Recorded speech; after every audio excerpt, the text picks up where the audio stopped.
We are live. Hello, hello. Bloom shine. Hello. How's everybody? Back-to-back meetings. This is our third Zoom, but we still show up. Hello, everybody. Good evening, good morning, good afternoon, wherever you are, all over the world. This is Bloom Shine Group Live Group Series, and we welcome you first. We're going to introduce ourselves. By the way, I'm Coach Daphne, original from the Philippines po. And I am currently living here in Texas, USA. Time check, 9:03 na. We're showing up for our business tonight, even though it's a little bit late on your end or whatever time zone you have, but we're here to give value tonight. So I'm a wife, a digital business owner, and I'm so proud to be here with these amazing people. So, Tita Mulet, take it away. Hi, good morning, good afternoon, good evening, and sa inyo pong lahat all over the world. Si Molet Aranza po ako, and I'm here in Virginia, USA, sa East Coast ho. And originally from the Philippines also, sa Pampanga po ako. And anyway, sa time check here po sa East Coast, it's 10:03 in the evening. And here in the US, I'm a registered nurse. And working from home, and also I just got off work, and so here I am. And also I just got off from work, and also got off from a Zoom meeting with the rest of the team prior coming over with this live.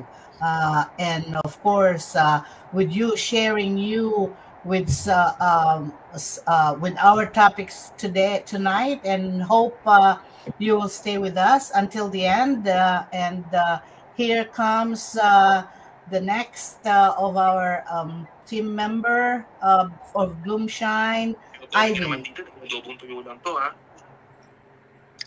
Good evening, everybody from Texas, USA. My name is Ivy Joy Celestino. I am originally from Iloilo City, Philippines, and I've been here in Texas for 13 years now, working as a critical care registered nurse. I'm a mom of 2 boys. I'm off for tonight, so I'm happy to be with my Bloomshine team. Be with us as we discuss an important topic to share with you. Thank you. Sis Marites. Okay, thank you, Sis Ivy. So, hello everyone. Mabuhay po tayong lahat. It's Monday once again, kaya we're opening na naman our business. So, stay tuned lang po and learn a lot of important details about our business. So, for the information of everyone, ako po si Marites Lucas Raimundo, originally from the Philippines. Of course, a proud Ilocana. Naimbag nga aldaw kada kayo amin nga wan labas na. So, I am currently residing here in Illinois with my family. I am a private caregiver and a proud digital business owner. Thank you so much. Stay tuned. So take it away, Sis Mona. You're mute. Unmute yourself, Mona dear. Yun. Sorry guys, yan. Thank you, Coach. Hello everyone, my name is Mona Lisa Nases, currently living here in Spain, and I am originally from Philippines, Pangasinan na yung bagabigat ay amin kabsat ngawan tilabas. I am a mom, wife, and of course, a proudly digital business owner. Take it away, Brother Wells, our singer. Hello, good evening po, good afternoon, good morning, wherever you are. Ako po ay si Wells Garcia. In Buena Park, California. Time check is 7:07 in the evening po.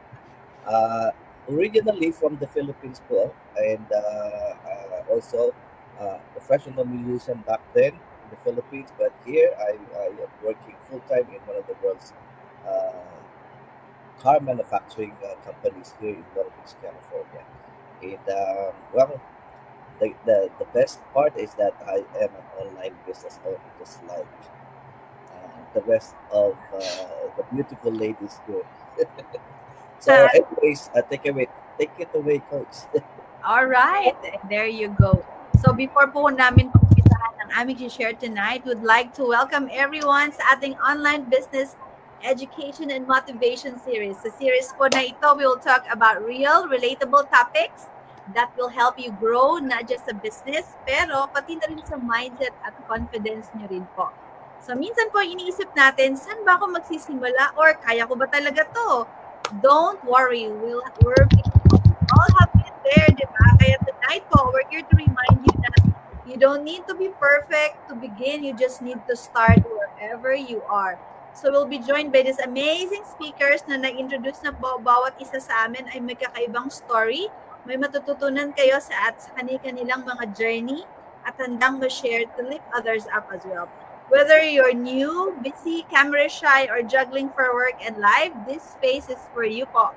So grab your notes, open your hearts, and let's grow and bloom shine together. Let's go! So let's put the spotlight on Sis Martes. Coach, sabi ko wag nang i-zoom. Okay.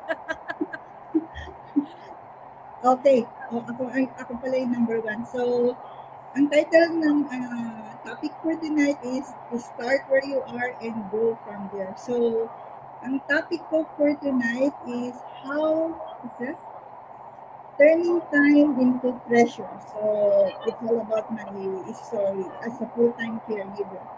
How can I do this business when I am a caregiver working 12 hours a day, 6 days a week? You might be wondering, kahit ako So, I am a full-time caregiver, working 12 hours a day, 6 days a week. Nakakapagod, to be honest. Nakakapagod not because of work, kasi companionship lang naman ako. Mostly, walang ginagawa. Nakakapagod, nakaupo, maghapon, hinihintay matapos ang shift ko. But, you know what? What's even more exhausting? It's yung feeling stuck. Tanong nila sa akin, paano ka nakakapag-business kung full-time caregiver ka, na 12 hours a day, 6 days a week? I get these questions a lot. And believe me, I understand because ako yung tao na yun. Ako po yan. So, let me share my heart with you. Before I started this online business, akala ko wala na akong oras. I thought I had to choose trabaho lang muna, tsaka na yung pangarap. But deep inside, I was longing for more. I wanted, parang sa iba din, I wanted more time for my family. I wanted peace of mind, yung hindi laging kulang ang kita, yung feeling like I'm working so hard, but still not getting closer to the peace of mind I want from my family. I wanted to stop living in a cycle of work, home, sleep, work, home, sleep. Siguro yung iba nakaka-relate sa akin. Then, this opportunity came. That's why I said yes to this online business. Not because I had a lot of time, but because I didn't have time. But I realized, sa business pala na to, I don't need more time. I just need to use my time differently.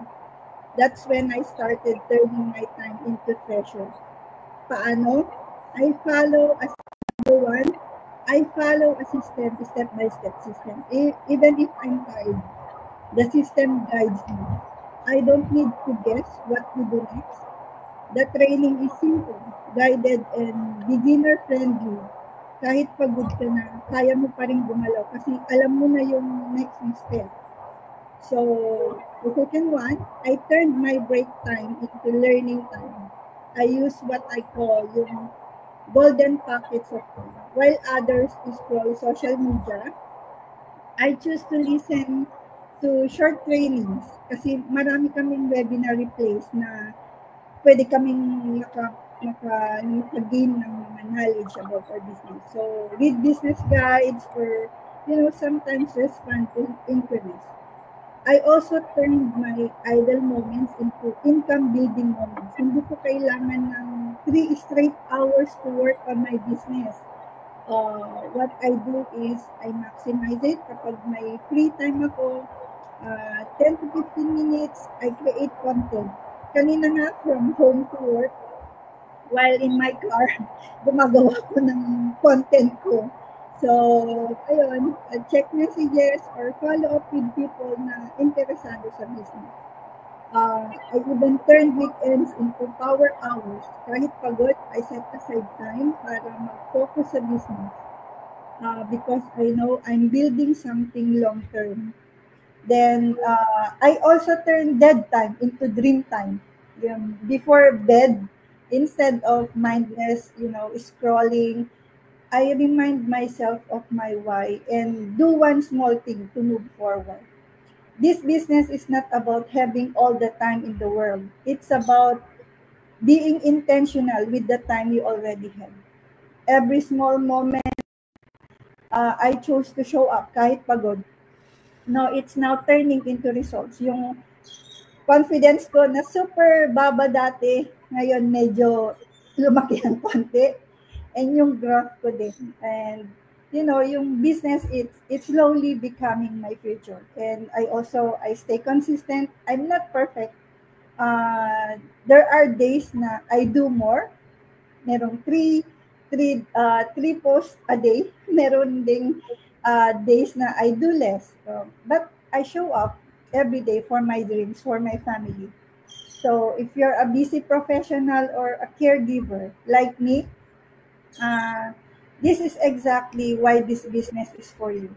Because you deserve more than just surviving. You deserve time freedom, extra income, and a future that works for you, not just more work. And I even surround myself with a supportive community. Kagaya ng mga kasama ko ngayon sa Bloom Shine team. Meron din kaming, Shining Eagles and a lot more. Hindi ako nag-iisa. I am a part of a team that lifts me up and reminds me of my why when things get hard. So, and the truth is, if someone as busy as me can do this, you can do this too. So, I may be busy, but I am no longer too busy to be. If you're working full time like me, know this. You don't have to quit your job to start. You just have to start small and stay consistent because your time, when used with purpose, becomes your treasure. So, this business is not just about income. It's about creating options. It's about building something on the side. So I don't have to work this hard forever. So if fellow caregiver ka, nurse, full-time employee, or busy mom, and you're wondering if this is possible for you, yes, it is. You just need to start. So, yan lang, coach.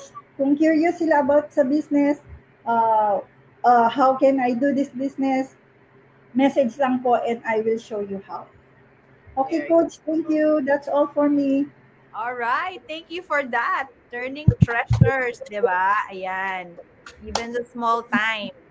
You can, that's how flexible this online business, di ba? Whether you're busy working like us, and, it's working in the back end. So, check it out.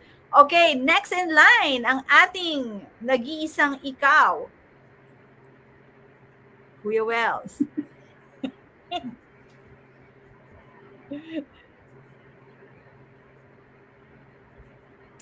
Take it away, Kuya Wells.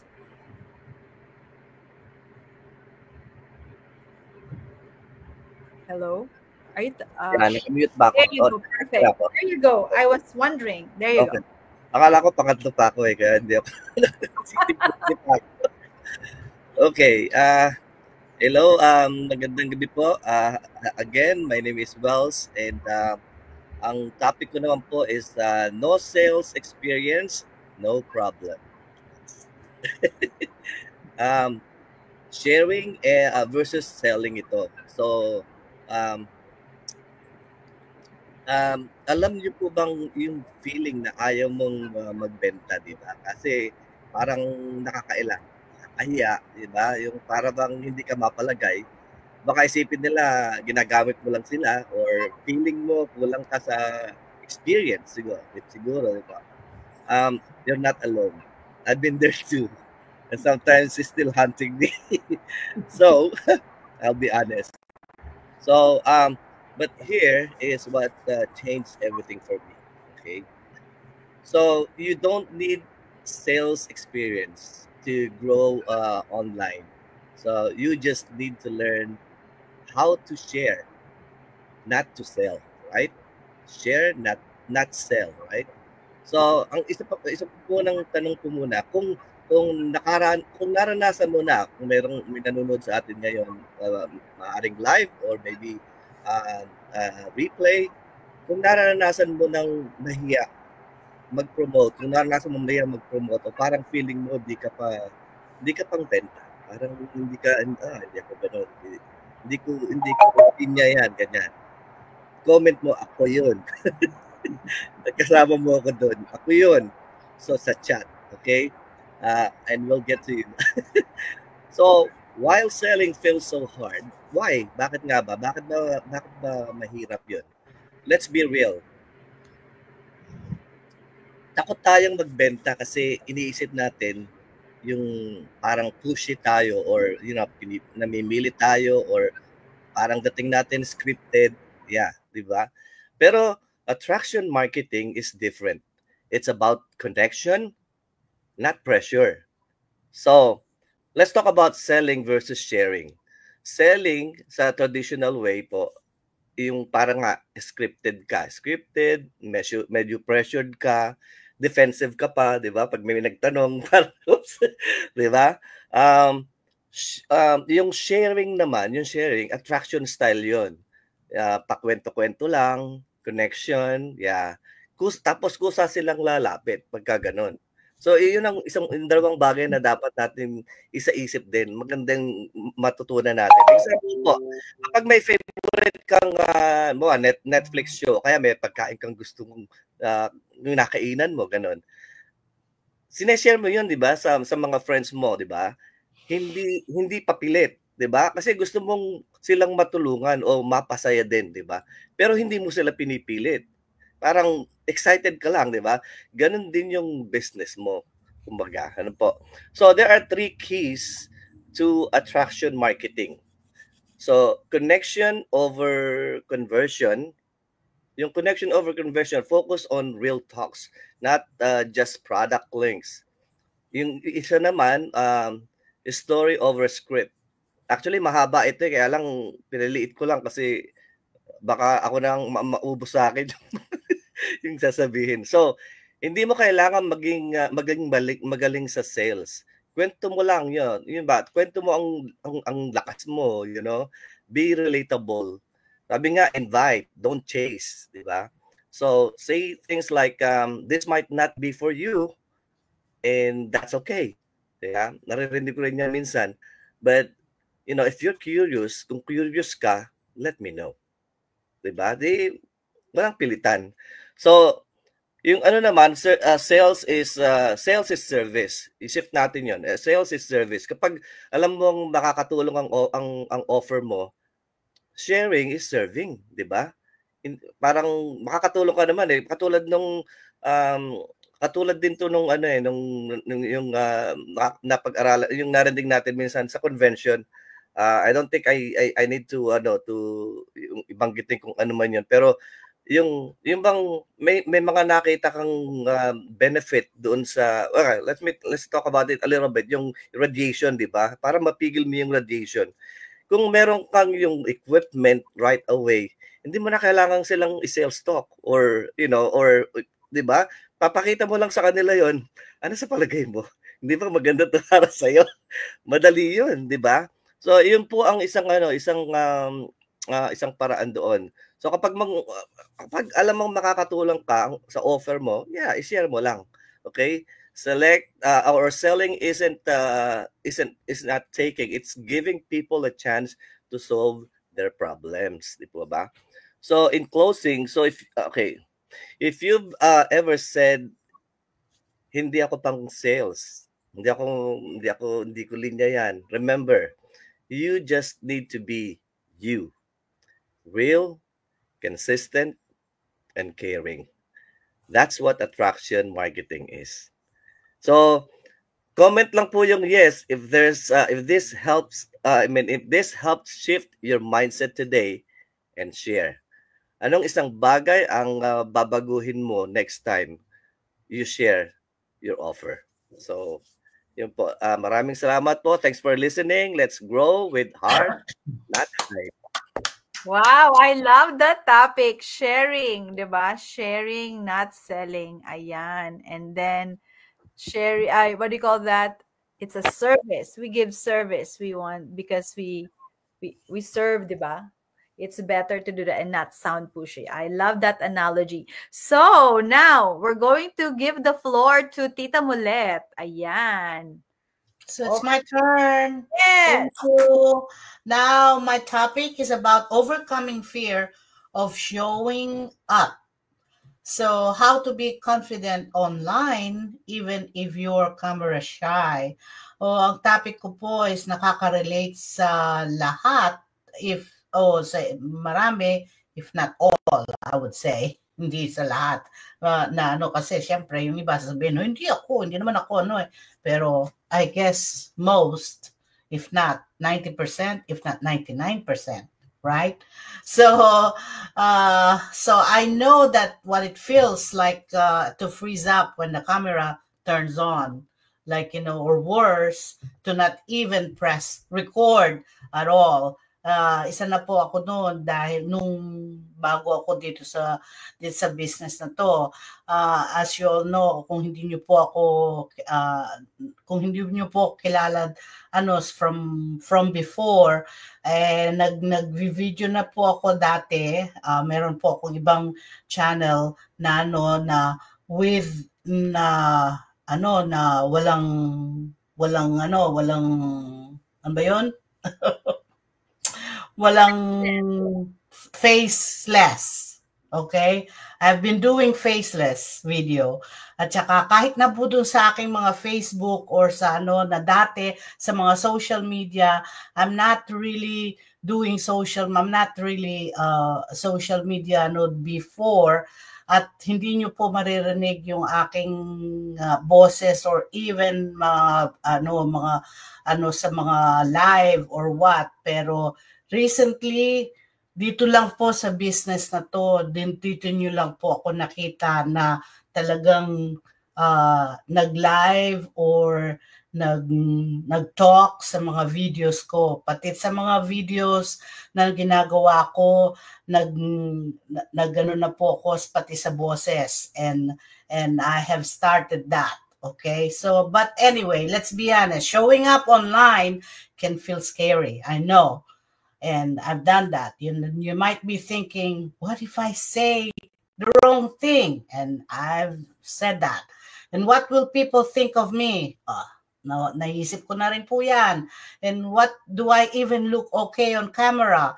And that lahat po yan, naisip na. Pero ngayon, tignan nyo naman ang hindi na ho masyadong, naiisip pa rin, pero hindi ko na masyadong but you still have to do it. It all depends on what kind of video you're doing. Okay, if that's you, you're not alone. Like I said, okay, I used to feel all those things. Like I always say today, when I first started this journey, I didn't want to be on video. Just like I said, I wasn't sure if I had the right words, the right background, the right energy. I thought, what if no one listens? But you know what I realized? You don't need to be perfect. You just need to be real. Kaya nang sinasabi ni Wells, yung real, kaya nga sabi niya, you need to be real. The truth is, people aren't looking for perfect. They're looking for connection. Kailangan kang makipag-connect sa mga tao. Kaya nga mayroon ho akong 3 tips sa inyo. Okay? Reframe your fear. Fear usually shows up when something important is about to happen. So instead of thinking, what if I mess up? Think like this. What if someone needs to hear this today and I don't show up? Showing up isn't about having flawless delivery. It's about being available, being authentic, and showing someone else that they can do it too. See, kung hindi nyo po may bibigay yung dapat nyo sabihin, hindi po rin nila maririnig yun. Kung yun pong dapat nyo sabihin, kailangan nilang marinig. Importante po yun para sa kanila. See, hindi nyo po naibigay yun. Importante para pala sa kanila yun. Tip number 2, start small and practice. You don't have to do a full live session to start. Post a quick story. Record yourself talking, even if no one sees it yet. Go live with a friend, just like how my husband and I do it. The more you do it, the less scary it becomes. And think of like building a muscle. Akala mo naman ako may ano. Pero confidence comes with repetition. And ang pangatlong tip ko ho is focus on who you are helping. When I stopped thinking about me and started focusing on you, the people I might help, that's when things shifted. If what you share can inspire someone, offer a solution, or just brighten someone's day, isn't it worth pressing go live? If you're going to brighten someone's day, your story matters. Your presence matters. And the more you show up, the more you grow. Okay? So if you've been holding back, let this be your sign. Don't wait for confidence to show up before you do. Confidence is built as you show up. And if you need help getting started or just want someone to cheer you on, we're right here. Lahat po kami, 6 po kami dito. We're gonna cheer you on.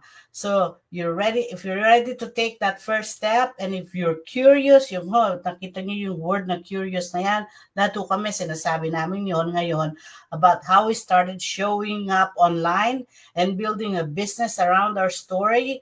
Send us a message or visit our website. It's any one of our website to learn more. And remember, our voice is powerful. Let it be heard. Yun lang po sa akin. Thank you.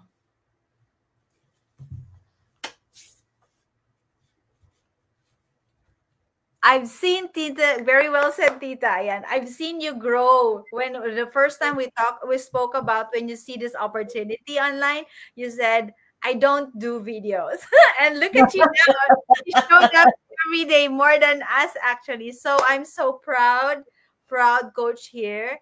And to think she had Tito Ian with her all the time in their go live. So that was a very, very amazing growth for you. All right. Now let's go to from United States. Let's go to Europe. Take it away, Mona. Ayan. It's my time. Ayan. Time check, 4:30 in the morning here in Spain. And wala pa akong tulog. Mula pa kanina. Galing ako ng work. So guys, ano ba yung sa akin? So, celebrate small wins. Ayan. So, celebrate daw na small wins. Sa akin, yung hindi ko pagtulog today, for me, that is a big or small, I don't know. But for me, I should have to celebrate now. So guys, isang araw na walang tulog, but I'm so happy, I'm so grateful. Just because marami akong natutunan today. Ayun. And para makasama itong mga mahal kong ayun daw, sabi ni Sis Marites. Diba? So, yung mga small victories, small wins na sinasabi natin, hindi naman kailangan to be perfect bago nating i-celebrate yan. Sa journey natin as entrepreneur, alam natin na hindi tayo pare-pareho ng journey, di ba? May mas mabagal, mas mabilis. But then, hindi naman importante na kailangan talaga na pag pumasok na tayo sa business, kailangan manalo na tayo as in kung ano talaga yung goal natin na gustong gawin. Just because parang imposible na yan, di ba?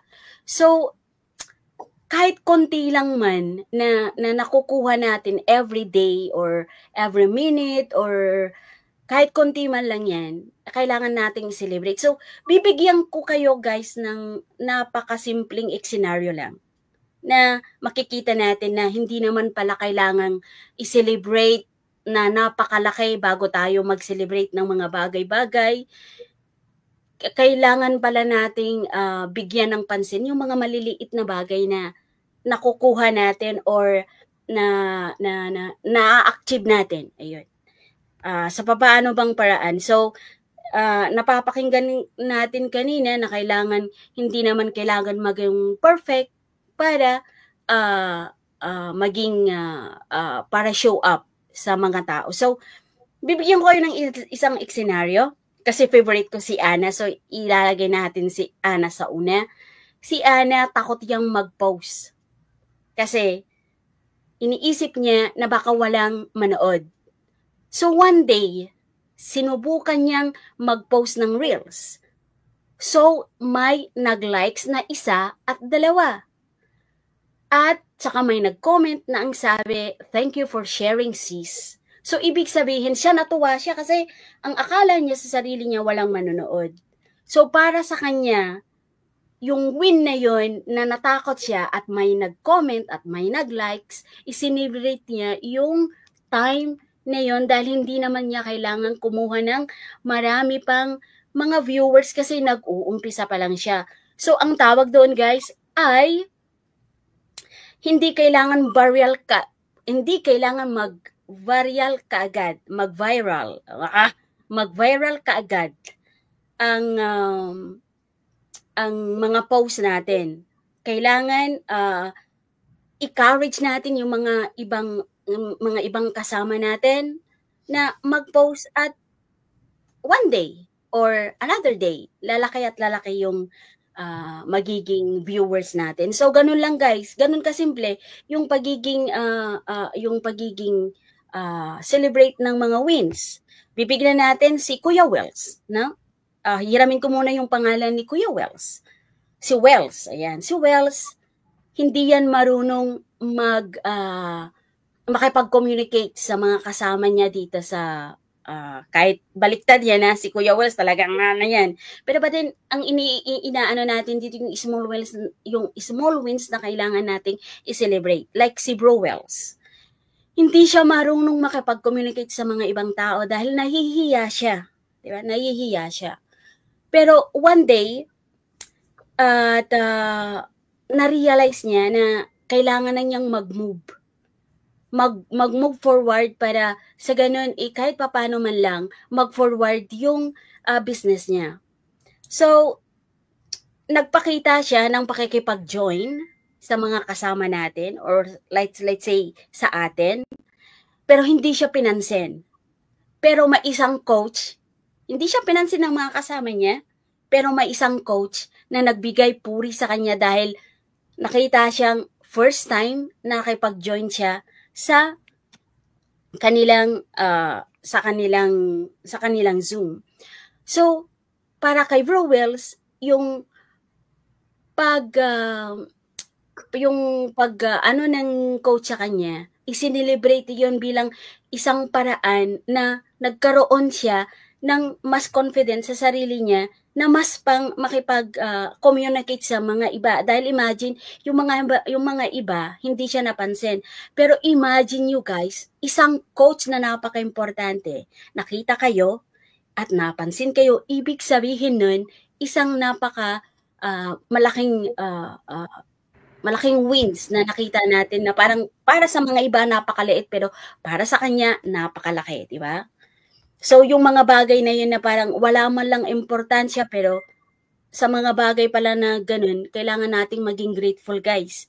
Para naman yung blessings na darating sa atin hindi ma-block. So, like minsan nakikita natin marami tayong nakikita sa mga posts na nagpo-post about motivation. So, si Sis Ivy naman, hihiramin ka siya. Si Sis Ivy, napakahiyain yan. Hindi siya nagpo-post dahil nahihiya siya. Gusto niyang ma-motivate yung mga tao pero hindi niya alam kung paano. Di ba? Hindi niya alam kung paano magsimula. So, one day, nag-post siya ng isang quote, no, na galing sa puso niya. So, it means to say, hindi siya marunong, pero gumawa siya ng quote na galing sa puso niya. So, isa lang ang nag-like. Okay? Isa lang ang nag-like. Pero that person sent her a message na sabi niya, I needed needed this message today, sabi ng nag-message sa kanya, pero isa lang ang nag-like at isa lang ang nag-message sa kanya. So, ibig sabihin guys na hindi naman kailangan talagang malakihan or kasi hindi natin pala alam kung ano yung nagagawa mo sa tao na yon. Hindi naman kailangan na 100 kagad or 1,000 kagad. And every one person na natutulungan mo in one day, napakalaking bagay na yun. Dahil yung pag-smile mo, yung paggawa mo ng quote, ano pa, yung pag-hi mo lang, or malay natin, may mga taong gusto nang sumali sa business mo, yung magagawa mong tulong sa business na natutunan mo, gusto mong itulong din sa iba. Yung mga bagay na ganun guys na parang napakasimple pero kailangan nating i-celebrate yan. Sabi ko nga, tulad ko, wala nga akong tulog pero wala akong tulog today but I'm so happy kasi kasama ko kayo at masaya din ako. So, yun. Yun yung mga small wins guys. Ayun.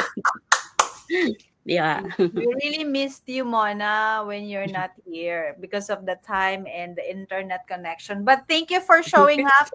I know we've been like 3 Zooms already, 3 in the platform. Why not? This is online, right? We appreciate you. Ayan. So, let's go ahead and Thank you, call Coach.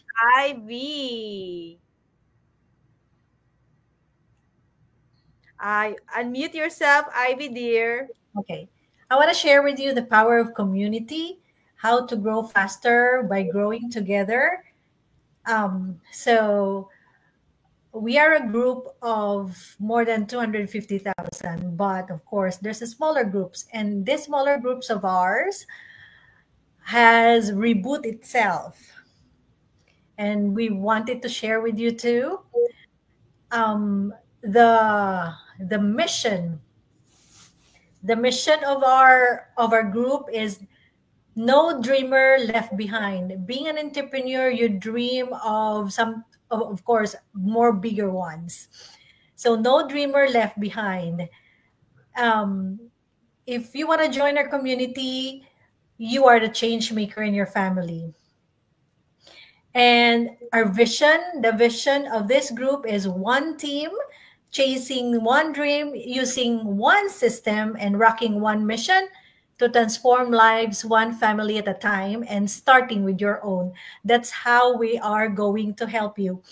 For those people that's going to enter this new community, you are going to be very blessed and you're going to be spoon-fed, because all the information in this system is going to guide you on how to do your business. And I mean, everything is laid out over there. If you don't have any questions, you have a mentor who's going to guide you and who's going to teach you. Like 24/7, you can reach out to whoever mentor you want to. The connection within the community is every week. Not only every week, if you want it every day except Sunday, because it's family day, there is one. And the support of the system fuels the growth. I don't know of anybody, well, I've heard of several people and a lot of people that did not enter this community without a growth mindset, a change of mindset. So if you're going to join us, it's going to be a renewed you and a better you, according to Coach Daphne, the better you. It's going to be a better version of you if you join our community. So reach out to one of us, and we're gonna commit to our mission that no dreamer will be left behind, because all of us will be in this together. Thank you. Yeah, no dreamers left behind. Yeah, we're so happy that you're here with us. Ivy is very busy. She works in the night shift as a nurse. So now she's present. When she's present, she just joined us. So thank you for your commitment. Ayan, no dreamers left behind. Like what we mentioned, right? We're back-to-back meeting because we started our our mentorship mastermind almost every day, different hours actually. So whatever you need, it's there for the taking. So yan. So before anything else, let me share mine. My topic was start where you are, how to launch your online business with what you have. Because the purpose is really to inspire new or hesitant individuals. May mga curious dyan sa tabi-tabi pero they just want to know what is it really. So they're just looking. Yan. We wanted to see for you, encourage you to check it out. Wala namang mawawala, 'di ba? Just your time to see if this is you. Even if you feel unprepared or overwhelmed, we highly encourage you to check it out.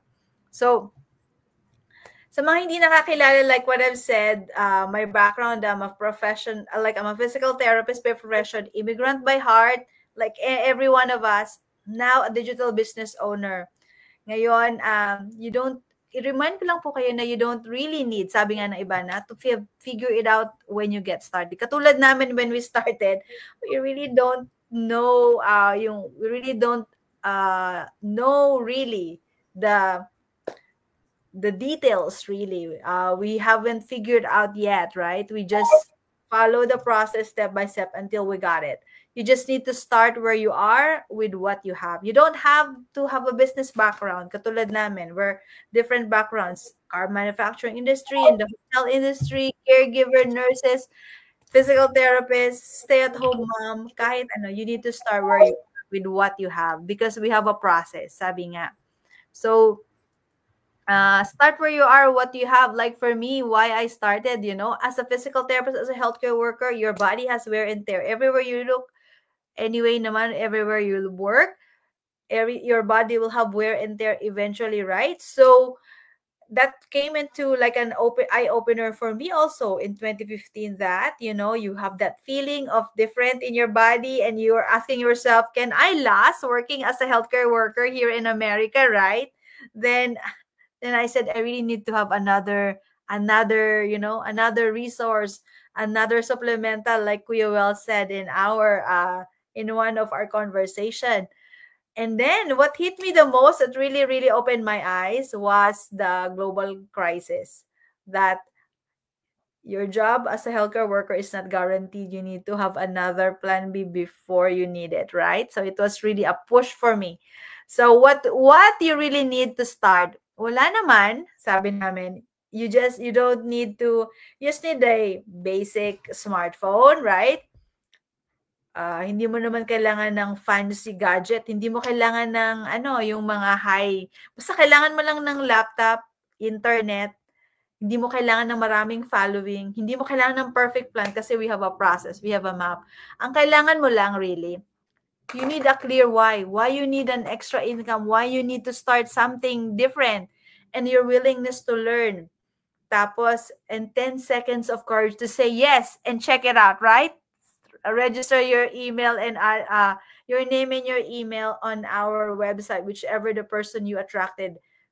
Basic lang naman. First step was watching a free webinar. Then I got mentorship. I followed the system. I learned the community. It wasn't instant, but it was real. Diba? May process na sinusunod. So small steps, big shift. Kaya nga, I learned one skill at a time. Hindi ko naman kailangan alamin lahat in one sitting, di ba?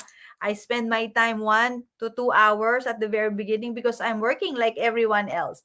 Show up even when it's messy, even when you don't know what to do, even though you're so busy with what you have in your life. Just show up. Because sabi nga ni Tita Molet, di ba?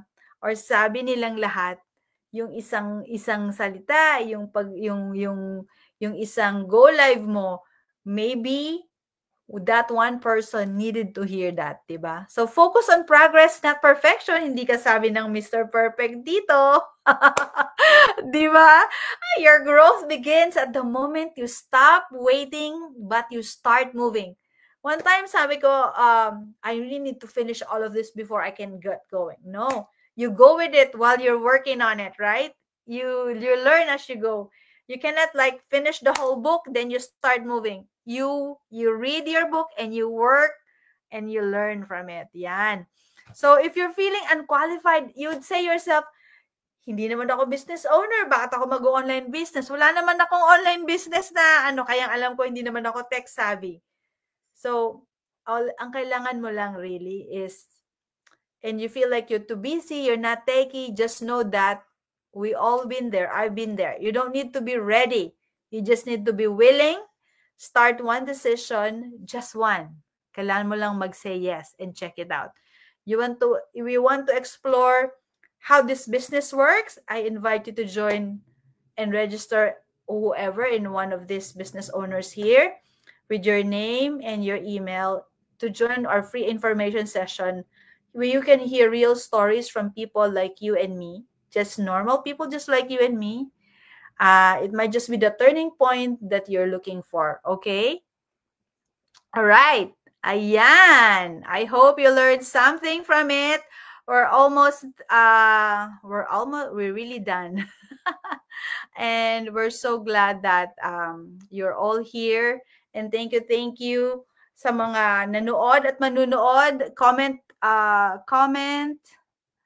where you're tuning in, and hopefully we can do a shout out for you in our next live, and we appreciate you. Any last words, anybody, before we go until next week?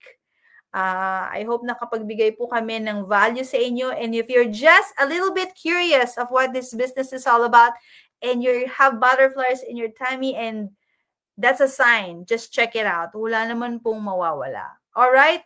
Have a good evening, guys. Mabuhay po kayong lahat. And until next time, thank you po. Good night. Good night.